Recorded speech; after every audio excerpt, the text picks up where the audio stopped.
Tip berkesan hilangkan pijah cili pada tangan. Biasanya selepas potong cili, tak kiralah cili padi ke, cili kering ke, tangan mulalah rasa panas dan pijah.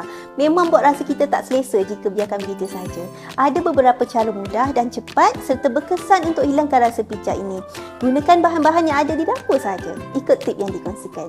Pertama, ambil semangkuk beras dan masukkan tangan ke dalam mangkuk sambil ramas perlahan beras tersebut. Beras mempunyai tekstur yang boleh membantu menyerap minyak cili sekaligus menanggalkan sebatian pedas pada kulit.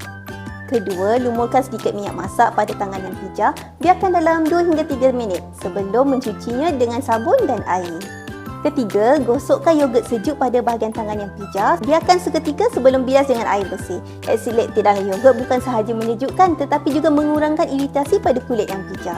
Jadi, bila tangan rasa pijah selepas potong cili tu, boleh cuba tip yang dikongsikan ni.